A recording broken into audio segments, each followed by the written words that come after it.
And then Allie, I'm going to make you a host right now.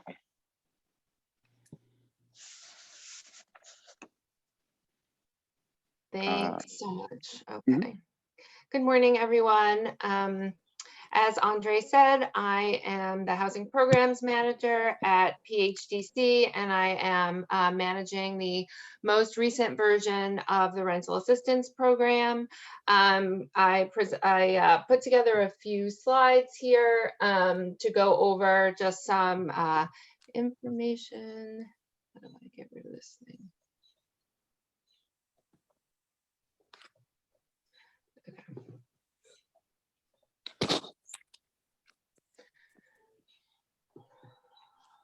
All right, so we would appreciate it if you could stay muted and save your questions for the end.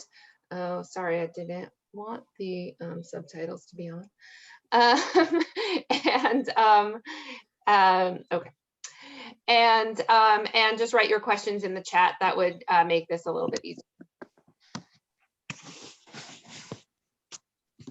Okay, so just some basic eligibility information for phase 4 of the rental assistance program. As many of you know, this is obviously the 4th phase that we have implemented through PHDC. The first phase started in May of last year, with each phase we have had to change the rules slightly due to the federal or state funding that we have received for the program. So phase 4 is using both the Appropriations Act funds that were passed last December and the American Rescue Plan funds that were passed earlier this year. That legislation says that people have to be at or below 80% of the area median income to receive assistance. That is at or around $75,000 for a family of 4. The full list is on our website. And then they also have to meet an income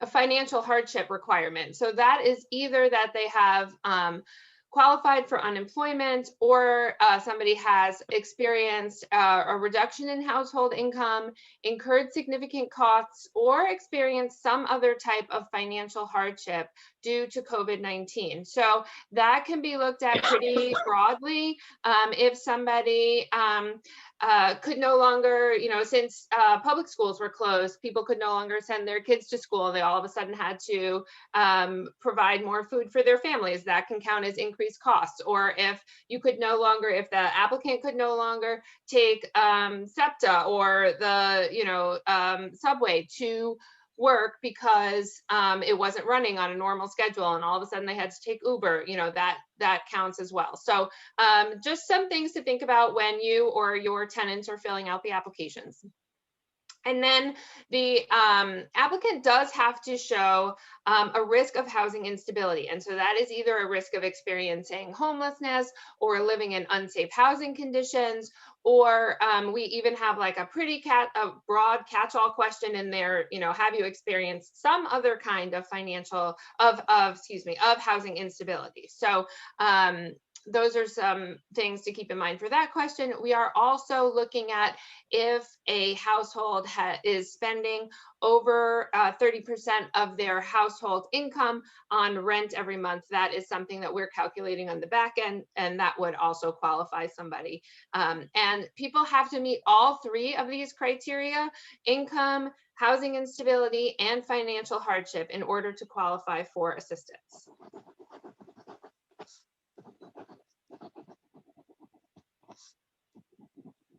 Okay, so for phase 4 of rental assistance, we are offering up to 18 months total, including back rent and forward rent. You can apply for back rent starting as of April 2020 to the current month, and then you can apply for up to 3 months of forward rent at a time. If you apply for all of the amounts of assistance that you need and you don't hit that 18-month mark, people can come back and apply for additional months of assistance. We are still working on that functionality for our application. It should be ready in a few weeks. Okay. Okay, and assistance, as I mentioned, can only be provided for months of rent after April 2020.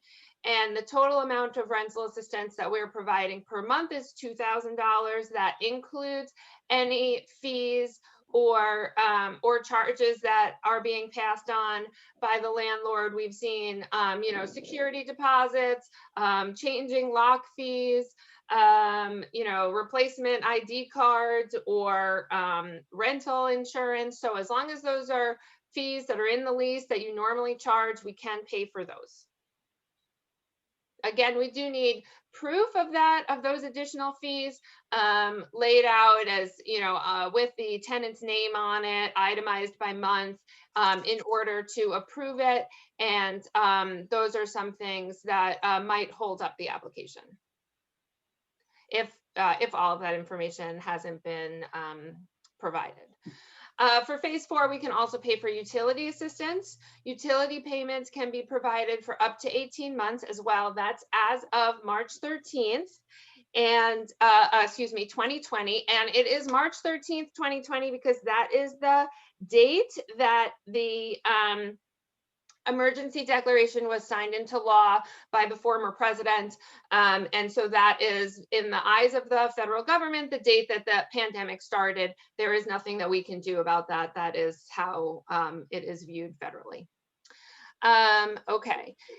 If we are allowing for people to apply for current months of utilities and past due utilities, we did not allow for people to apply for future months of utilities since they fluctuate. That would have been incredibly complicated.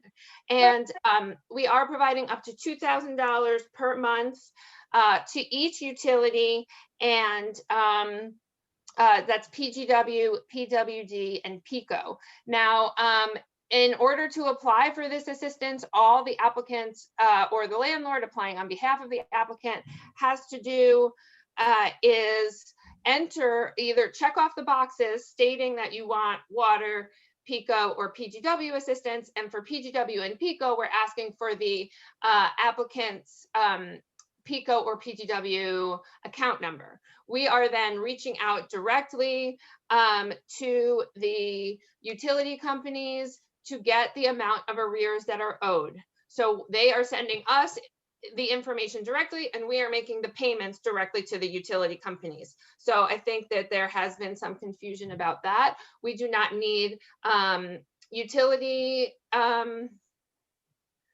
bills, and we don't need to know exactly how much you're requesting for those utilities. The utility companies are sending us a list of how much each account holder owes, and we are paying those directly to them. Okay, so this is just some, as of yesterday, I pulled this information at about 10 o'clock last night. So these are the current statistics of how many applications we have received for phase 4. We have over 32,000 applications now. That does include some duplicates. As we approve the applications, we are reviewing them for duplicates. And so as we get further into the process, we are, we'll be marking more of those as duplicates. There are currently over 12,000 applications that have been submitted by the tenant and waiting for the landlord to complete. If those never get completed by the landlord, those tenants will be able to receive funds directly. There are currently over 8,000 applications that have been reviewed. Of those, we've approved 4,800. That's an approval rate of 60%. That's much higher than our previous phases. So we're really excited about that. We are now reviewing 500 to 600 applications per day. A lot of those end up in a status that requires people to resubmit information that was missing the first time we received it. But again, our approval rate is steadily increasing. So as people submit all of the information we need to see, we are able to approve those. And we really think that a lot of the, some things that we implemented for this round that were not available in past rounds are allowing applicants to self-certify their income and allowing people to use benefit information to qualify for the income amount. So those things are really helping to approve applications. And again, as of yesterday, we had 2,849 payments approved. And as of this Friday, $20,946,000 will be paid out. Okay. We do have a little over approximately $150 million for this program right now. It's possible that we may receive some additional funds as the state distributes its American Rescue Plan funds. But right now we have $150 million to distribute. So just keep that in mind. People seem to think we're going to run out of money. And right now we are not, that's not happening imminently. Okay, so I just want to go over some things about the application. If you, in order to apply for phase 4 of rental assistance, you can go to our website, which is phlrentassist.org. I put it on this on these slides a few times so that you will have that information if you don't already. At the top of that page, there's a large Apply Now button. It takes you to this other website that is housing our application, and that is called Home Base. You can either log into your account or create an account.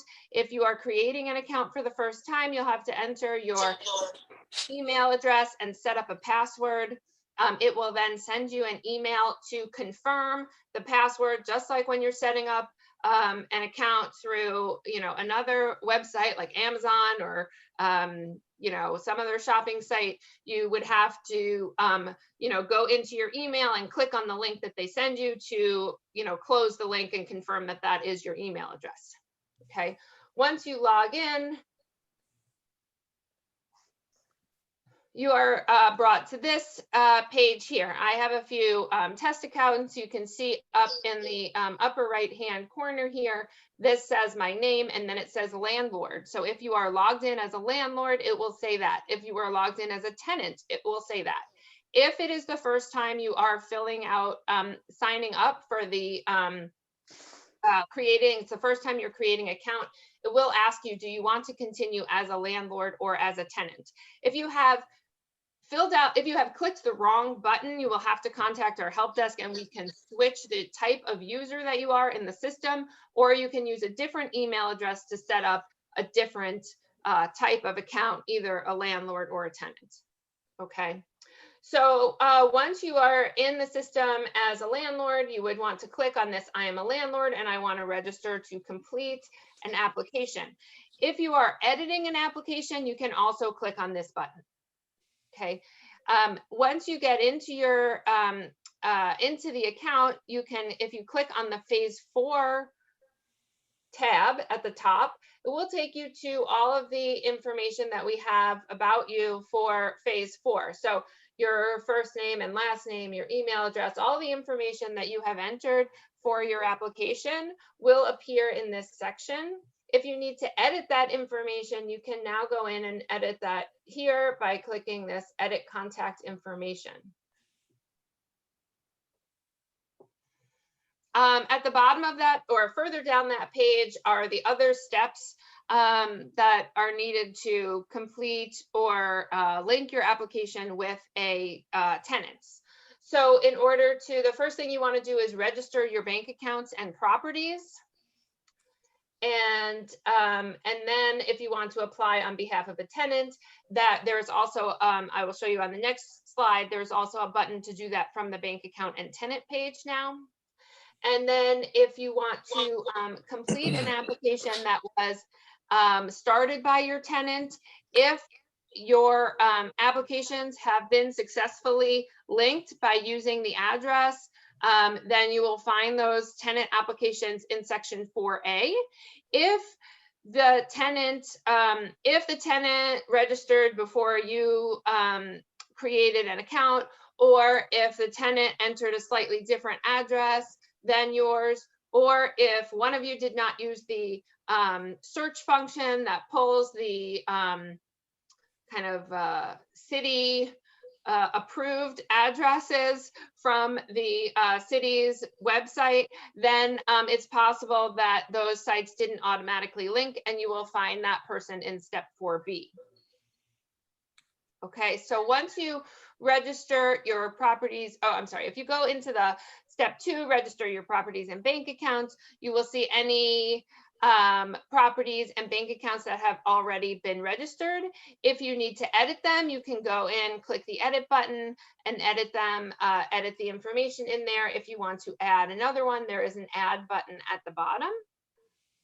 Okay, once you are in the add bank account information, we are asking for an account nickname, and that is really so that when you're in each individual application, you'll be able to identify what the bank account is that you want funds for that building sent to. So I know some landlords or property managers have a lot of properties, and they may have a different bank account for each property. So it would benefit you to name those something that you're going to remember, something like the name of the like with the address in it, or if the building or the development has a name, then you would want that to be in the nickname as well. So like bank account 1, bank account 2 might get a little confusing for you.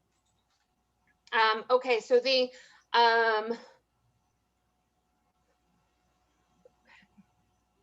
so we need you to enter your bank name, account number, and routing number. We are asking you to double enter it so that we have less typos than we have experienced in the past. And then you need to upload a document that includes the account holder's name, account number, and routing number. That cannot be a Word document that you type the information on. Okay, we need a voided check, a bank deposit form, or a bank statement directly from the bank that shows that information. Otherwise, you could be uploading any bank account anywhere. So I acknowledge that some people get frustrated by these requirements. However, if your money goes to somebody who's not you, you're going to be more mad. So this is really to protect you as much it is to protect us. Okay. And then we need a copy of your W-9. Yes, your rental income is taxable. You should have been paying taxes on your rental income. And so this is not, this is so that the payment vendors can send you a 1099 form. They also require that the W-9 be signed and that the address be on there so that they can send you the information. So if we are sending it back to you because it is not signed, that is why. Okay, so we do have a link to where you can download the W-9. I will say if you have to download it before you fill it out. Otherwise, some people fill it out online and then download it, and I think it downloads blank. And then when they upload it into the system, it is blank. So download it first, fill it out, then save it, and then upload it. And then when you get to the property section, you add the name of your, the address and the type of property.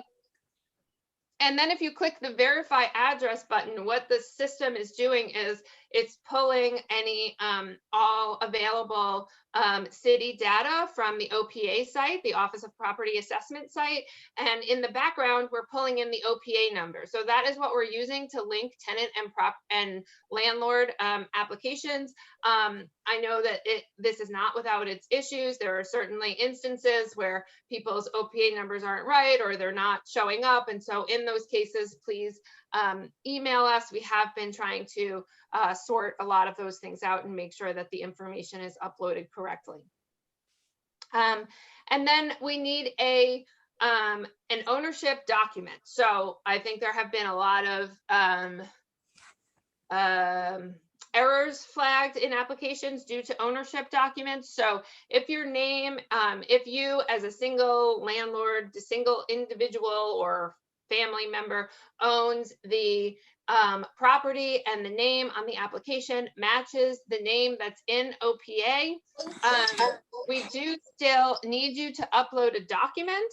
Okay, but we are looking to make sure that all of that information matches. So a deed is a perfect, document that you can upload in that situation. If you are the owner of the corporation that is listed on the deed, then we need like the LLC document or the LP document that shows that the landlord listed on the application matches the name on the ownership document. So I think some of the disconnect there is like people are, if like a property manager or a second individual is filling out the application, we need the, where it says. Let me call you back. I'm gonna call you. You home for a minute?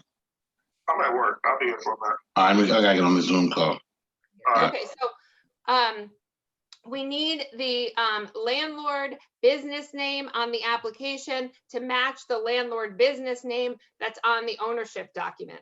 If that information doesn't match, then we cannot confirm that like Jack Smith is the owner of 1234 Market LLC. So like that is the piece that we're missing in a lot of these cases. We need to see that the person applying is authorized to act on behalf of the owner. Either your name is on the corporation documents, or if you're the property manager, we need a letter from the owner of the property stating that the property manager is authorized to apply on their behalf, or we need a copy of the property management agreement with the name, the correct name of that housing, of that development, of that building. I understand sometimes names change, so like additional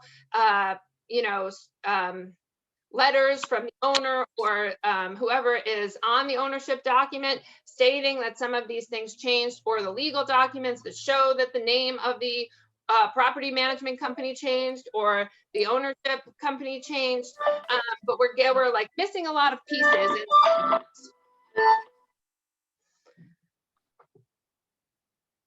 Okay, and then at the bottom of this form, it's very important to then select from the drop down the bank account that you want the funds for this property to go to. You will have the opportunity again later for once you're completing each tenant's application to attach a bank account to each application as well, but it will default to the bank account that you selected from this drop down on this page here. Okay, so then that is like the first, excuse me, I'm gonna go back. That's the first part of that the landlord needs to do. You need to fill out the properties and the bank accounts. Once you save those, you're brought back to this page here. And then if you want to apply on behalf of a tenant, you can click this blue button at the top of this page, or you can go back to the phase 4 tab and click on step 3, apply on behalf of a tenant. If your tenant goes in and applies on their own to the application, and you had registered the property, they filled out their application, and in the address section, they entered the address correctly, and then they were given the option to select you as a landlord from the drop down. If they did that, then your applications are going to be automatically linked. Okay, once they complete their application, you will receive an email with this asking you to complete the tenant application. So you will receive this tenant completion page, and it will say the applicant's ID number at the top, their name, their address, and then the rent amounts that they requested, total amount of assistance. We are asking you to tell us if you are in the eviction diversion program. If yes, we ask you to please submit your eviction diversion ID number so that we can cross-reference those in the system. And then if you agree to accept assistance, you click agree. If you do not want to accept assistance, you click decline. And it does say, if you decline assistance, then your tenant can receive the assistance directly. If we do not hear from you, the legislation says within 10 days, we can move forward with the tenant application. At this point, we have not yet started providing direct assistance to tenants. We are just starting to work out that process now. And in the coming weeks, we are going to start. You want to hear what they're saying? Yeah. All right, hold on. Okay, so some common mistakes that we've seen throughout the applications are expired leases. The legislation is very specific that if you upload a lease, it needs to be current and it needs to be signed.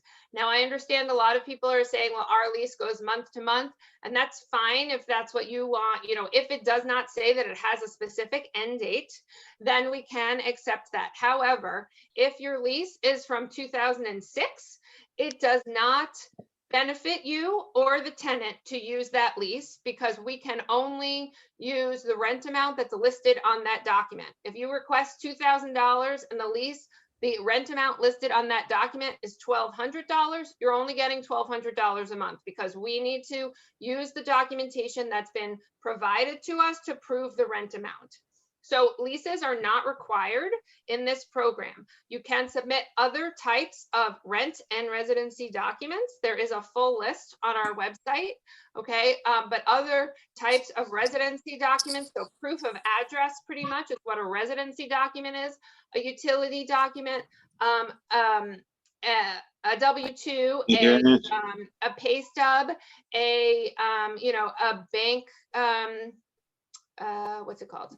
Just a document from the bank. So any kind of formal letter that has the applicant's name and address on it, we can pretty much accept, but there is a full list on the website, okay? And then for rent documents, we really just need to be able to show some kind of proof of how much the tenant is paying for their rent. So that can include a letter from the landlord stating that also can be used for proof of residency. So if your lease is expired or it's really old, I would suggest, adding an additional piece of paper to the end saying like, I, Allie Mooney, landlord at 1234 Market Street, state that, John Smith is my tenant and he pays, $1,500 a month. So you can attach that to an expired lease or an old lease if you want to update the rent amount. That is fine. As many of you have found, the application will only allow for one upload at a time. So you will have to combine those documents ahead of time before you can upload them. There's a lot of free options online to combine them. It's like free PDF or combined PDF, stuff like that. You can do a pretty easy Google search to find a free website that will combine PDFs or JPEGs for you before you upload them. And then additional things that can be used as proof of rent are, a picture of your tenant can upload a picture of a pay, like some kind of app that they use to pay their rent, as long as it has their name and the rent amount on it, a bank statement that shows the amount coming out of their bank account,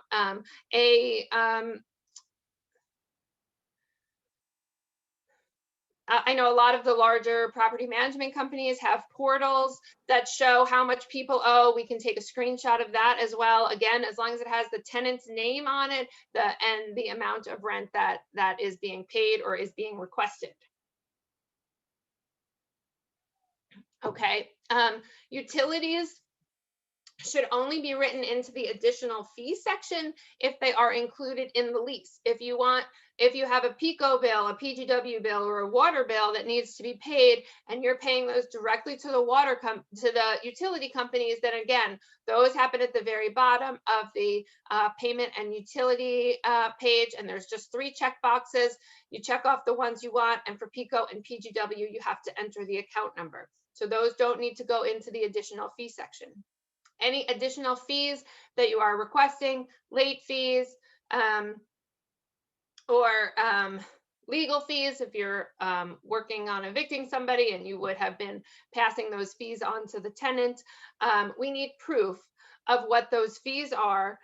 So a ledger or a bill or a copy of your rent of your lease if it's a late fee that's included in the lease.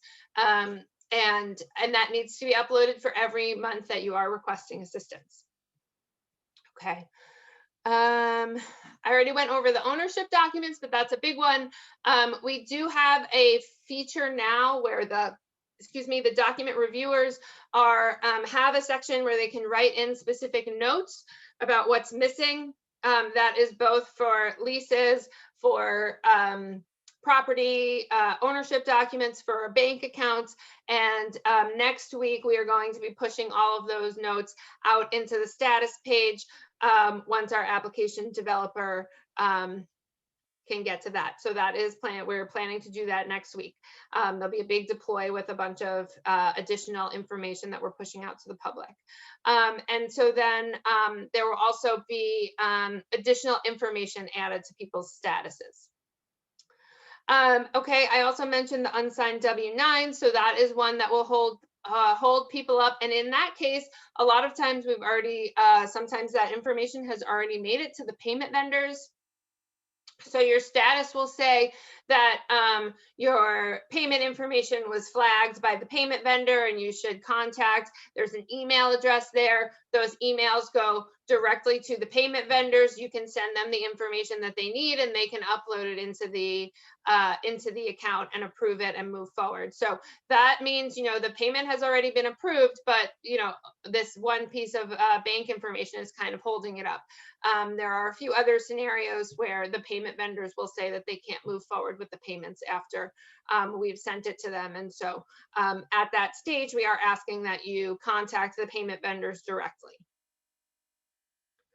And then some of the bank documents are missing information. Like I said, we've received some, you know, Word documents with the information printed on it, or you know, sometimes people have those like brand new checks that they like write their name and address on. We really can't accept that. It has to be a document from the bank with all the information printed on it. Okay, we get a ton of emails about checking people's statuses. Statuses are available on the website. And as I mentioned, we are going to be providing additional information on the statuses. The system is a little bit different than it was in the past. So you have to go back into your application portal, log in, and then go to the status page. If you are on the phlrentassist.org website, you can click on the Apply Now button and it will take you to the application portal where you can check your status, or you can go directly to rentassist.phila.gov. I believe it works with or without the little hyphen in between rent assist. It can be all one word, rentassist.phila.gov. It will take you to the login page for the application. And then once you log in, you can click on the status tab on the upper right. Okay, so we have added these short statuses on the home page where you can see this one says application incomplete, eligible to resubmit. Some of them will say duplicates. This one says approved. And then if you click on the view application status, you will get a fuller view of what the actual status is. Sorry, it's this one here. You will get this Phase 4 application page, this one in the upper right. And then you can see what's happening with that application. So if this at the bottom here, it says status. So if it's approved, it will tell you you should be receiving your payment in 2 to 3 weeks. If it is not approved, so if you click on the button, if it says application incomplete, eligible to resubmit, once you click on submit corrections, it will show you the status at the bottom. The application is incomplete, eligible to resubmit. Visit the Phase 4 applications page to resubmit information. If you click on this link, it brings you to your full page of applications that you have. I know some landlords have a lot of tenants. So once you go to that main page, it will tell you which ones you can re-enter to upload additional information. Once you log into the application, it will tell you on which steps you are missing what information, okay? And as I mentioned earlier, we are trying to push out additional information into these statuses. Okay, but some information is already pretty clearly out there, I think. So if there is, if your status says that there is something wrong with the bank account or property registration, when you click on this link, it will take you to your bank account and property homepage. Okay, then when you click on each individual, it will tell you which one needs information submitted. So if you look at this, this one here shows you this property needs to be uploaded. This says document must be for the property you are registering. So maybe the address on the document you uploaded didn't match the address on the property where you are applying for funds, or maybe that document didn't have an address at all. And in the edit bank account information, it will tell you you must submit a document that can be used to verify the bank account. Name on the bank account must be present on bank document. Routing number must be present on bank document. Account numbers must be present on bank document. So, you know, I think that whatever document was uploaded, we did not have this information. So you can go in and upload that, edit the bank information and add this additional document. Okay, so I would say these are the questions we get the most. When will I get paid, and how long does it take to review the applications? So payments are expected to go out 2 to 3 weeks after the application has been approved, and that is for a few different reasons. It is possible that it will be faster than that, but once an application is approved, we then have to review it for duplicate funding through our previous 3 rounds of rental assistance. Okay, that is a manual process where people are going in and reviewing previous rounds of rental assistance to see if the applicant received any of the months assisted in phase 4, requested in phase 4, if they received any of those months in a previous phase. And then we are also have to do the same thing with PHA. So the legislation is very, very clear that we cannot be duplicating rental assistance funds. So we are also, especially Section 8, housing choice vouchers, people that live, or, you know, or assistance that we provided in the past. So we are doing our very best to make sure that we are not providing duplicate funds to anybody. Then we also have to send our lists to PHA, and they review them and see which of those folks have received housing choice vouchers, and then they verify the amount of rent that we can pay. So we are allowed to pay the tenant piece for people who are receiving housing choice vouchers, but we cannot pay the part that you're already getting from PHA, obviously. So, and then how long and then the bank and property information gets sent to our payment vendor, and payments go out the door. So right now payments are going out once or twice a week. If we send your information to the payment vendor right after they make payments, then your payment won't go out until the following week. And so that is why it says 2 to 3 weeks. How long does it take to review applications? Our review numbers are going way down. The number of days applications have been sitting in our review queue is going down. Obviously, at the beginning, it was a little bit slower. We were training new staff. We were learning new information and making sure that we were reviewing information correctly. So we are now, the majority of applications are now being reviewed within 45 to 50 days. We are trying to get that down to under 45 days, and we are getting closer. So as I mentioned earlier, we are reviewing between 500 and 600 applications a day, but we do have 32,000 applications in our queue. So it does take some time.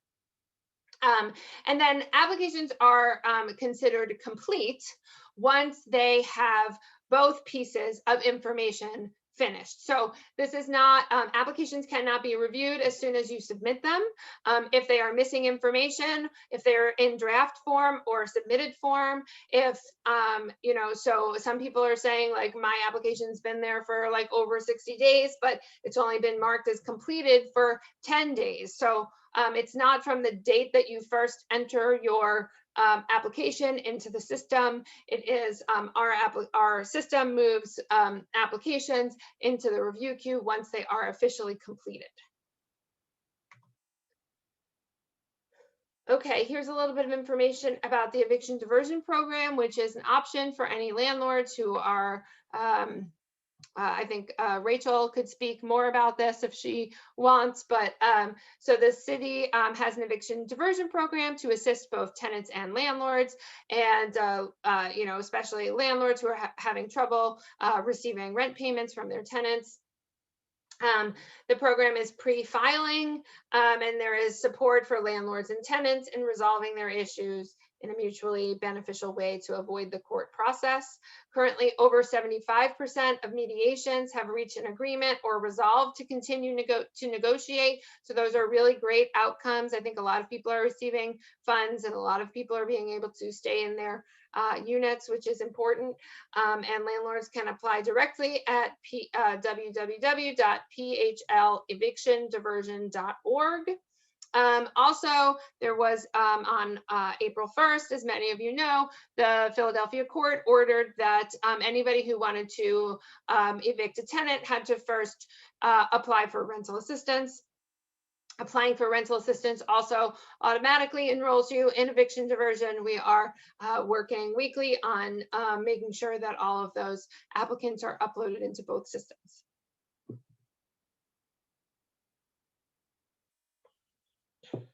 And there are staff assigned to help tenants make sure that they are completing all of the information necessary to complete that process and complete their applications.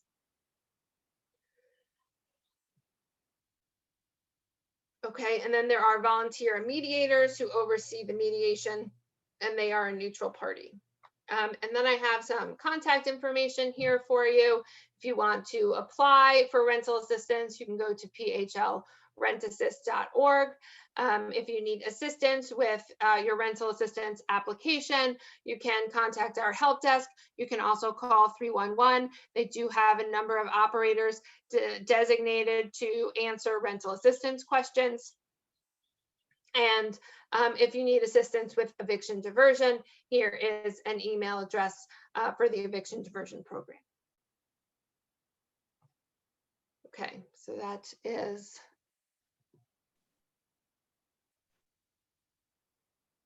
the end of my presentation. I'm going to stop sharing, or I guess I'll leave this slide up for a little bit in case people are still writing down this information. Yep, that is perfect, Allie, and thank you so much. I know we have a lot of folks on the line today. Allie and her team have been working through this process. You know, it's a brand new process for the city, even for the country. So there is a lot of troubleshooting that comes with this. So we really appreciate, you know, all your work, Allie, and your team's work on getting these funds out to landlords. We do have about 15 minutes where we are going to have a Q&A portion. We are not going to be answering specific questions to your property or your specific case. That is why, you know, Allie has put this contact information. So if you have specific questions about, you know, any properties that are in pending category or may have been denied for whatever reason, and you're looking to inquire about that, please, you know, go through this slide and the contact information that is there. And please also use the chat feature. We're going to try and get through as many questions as we can today, but we do have a hard stop at 11. So this is why we want to make sure this slide is up. Allie, I'm going to give you a second while I scroll up to grab some water there. But the first two questions were around amending an application. And the question is, how can I amend an application that is under review to include future rent payments for the next 3 months? Well, so right now I understand that when people applied, you know, in April, the future months of assistance were May, June, and July, and now we are very quickly approaching July. But as I mentioned earlier, once we open the applications back up for applying for additional 3 months of assistance, you will have the ability to go in and do that. So right now the application should just stay as is. It will be processed. You will get the assistance that you requested, assuming everything checks out. And then once it is open for applying for additional months of future rent, you should come in and do that. Great, thank you. And the next question from, it seems like Deirdre had a similar question. Her tenant was approved for phase 4, adding future months. So I think you covered that one. Dom asked, what if a tenant has received a shut-off notice for a utility company, example, i.e. PGW? Yeah, so both PGW and PICO, as soon as we have approved amount of, every week we send them a list of folks who have been approved for assistance and they're putting holds on those accounts. I should have mentioned PICO payments did start going out about 2 weeks ago, and PGW payments will start going out this Friday. We do have about 900 applicants who applied for PGW assistance who have been approved, so that should go out in the next 2 weeks. It's taken a while to get those systems fully in sync. There are IT people, and our IT people have been working hard to make sure that we're receiving all the information we need and they're receiving all the information they need to get this system to work. But in the meantime, people should reach out to both PICO and PGW if they get shut-off notices and let them know that they applied for rental assistance and their applications are in process. Both PICO and PGW have assured us that they are putting stays on those shut-off notices. If they tell us, if you reach out, I think they're going to enter you and enter the tenants into a payment agreement, and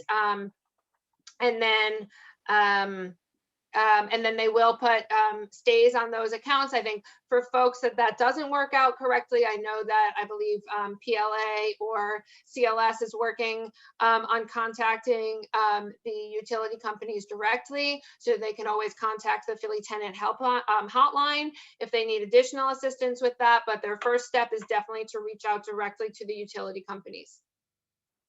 Awesome, thank you. The next question, or it looks like a comment from Marley Wood, is that the 10-day laters that are being mailed out do not include any tenant information, so we don't know who it's for. Any clarity around that? Yeah, so once you log into your account, you should be able to see who those are for. But we are working on an updated notification system for that, and we're hopeful that that will go live next week. So that will include additional information about specific tenants. So, but once you log into your, let me see if I can find the slide. So if you log into your status page, you would see one of these statuses would say like tenant submitted, waiting for landlord to complete. So that's possible. Or if you were in the,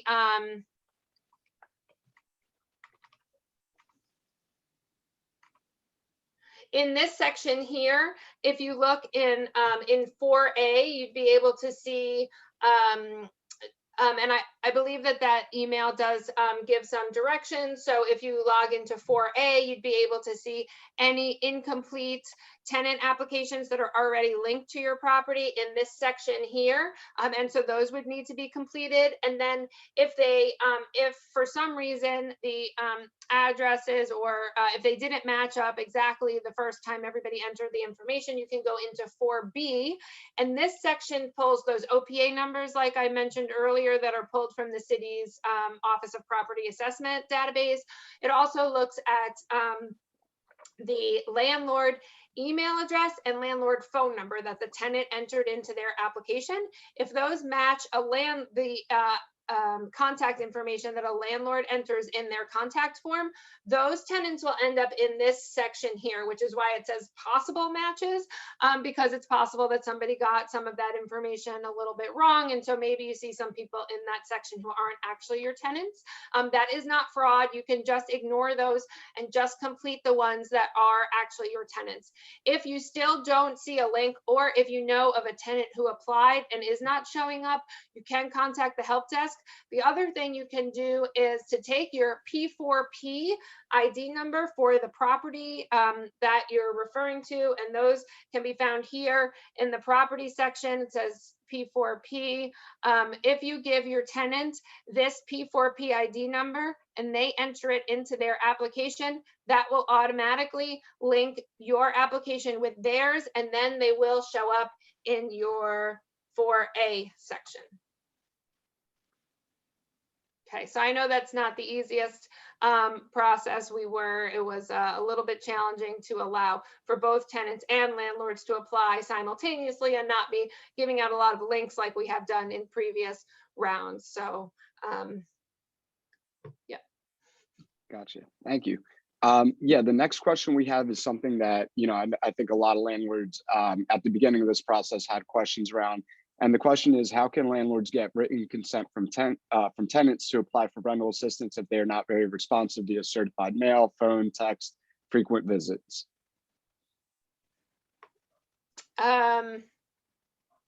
Well, I mean, I guess we just kind of assumed that if people wanted to be assisted so they could stay in their units, then they would want to participate. So I'm not sure if that's a question for what the court needs in order to show that you did your due diligence. I can't answer that question, but I feel like Rachel probably could. But in terms of getting somebody to participate in rental assistance, I think the options are you receive rental assistance, or I would assume that the landlord would then want to proceed with eviction proceedings. So I'm sorry, I don't have a great answer for that. I would think that most people would want to stay in their units if they could. So. The next question we have is, what type of information is required to register a property for someone who owns a property as an individual and not a corporation? A copy of your name and the information on the form, and then a deed is the ideal document to upload there. Gotcha. The next, I guess, it's more of a comment. It says, if the status says application incomplete with the issue of bank account or property, how would you find out what the issue is and how would you fix it? I called the helpline, and after holding, I was told to email and have not received a response. Okay. So if you go into this page here, it would tell you, like these say that the status is denied. So if you view it, once you open it, you should get a status page that looks like one of these. So it tells you here what's wrong with what's missing from your bank account, or here what's missing from your property. The next one seems like a comment as well. I applied for a tenant who was taken to court. She signed the affidavit for back rent, but has not responded since. Her application status says ineligible. I resubmitted and now says under review. I would think that's still under the same timeline, Allie? Correct. Yeah. Once things are resubmitted, they go back into the review queue, and we are, there are a number of priority statuses. All of the priorities are being reviewed before the rest of the applications, but we are trying to do like first reviews and then follow those with second reviews. So landlord initiated applications are priority, eviction diversion cases are priorities, tenants who have been unemployed for more than 90 days are priorities. Gotcha. And I think this kind of goes into the same bucket of questions. If the lease term ended, will landlords still be considered for ERAP? If the lease term ended? Yes. So I guess it depends. If the lease was current at the time of application, we can accept it. If the lease was like long expired, then we will say that you need to resubmit an additional document. You may have alluded to this earlier, Allie, and it's, will the landlord be notified via email if they've been approved, or do we need to log into account? And I think you had just touched base on that. Well, we are sending emails right now. They're kind of manually uploaded into Constant Contact and sent that way. And we are working on automatic notifications being sent out directly through our portal, which will make them pretty much happen in real time as soon as a decision is made. Right now, they're being sent out once a week at best. So for the fastest information about your account, it's definitely better to log in and see that information updates in real time. Now, is there a cutoff date for the application? No, we do not have a shut-off time right now. As I mentioned, we currently have about $150 million worth of assistance to spend, and it's possible we could be getting more. Gotcha. Thank you. Is there, let me see, sorry. Is there a way to see what date the landlord registered for the phase 4 property? The court requires a landlord to show that 45 days have passed since the landlord registered the property. We are sending information directly to the courts. So every day they get a report from us that's pulled from our portal that shows exactly when landlords applied, if they've been approved, if they've been paid, how many days it will be, or when the last, and then our guidelines say that landlords can't evict for up to 90 days after they received their last payment from rental assistance, or the last month of rental assistance that they received. And so that information is also being sent to the court, what that 90th day is. So we are already sending that to them. Gotcha. You know, I know we have about 2 more minutes, so I want to get through other questions, but once again, this slide here is the contact information. So if you have specific questions about a property, please make sure to save the screen. We're also going to be sending this recording out so you can rewatch this training in case you missed anything. I know, you know, we had some folks come off of mute, so we want to make sure you have all of this as well. If the tenant payment has been made, can the tenant go back and edit their application to include utilities? No, at this time they cannot. Applications are not editable once they are considered completed. They can,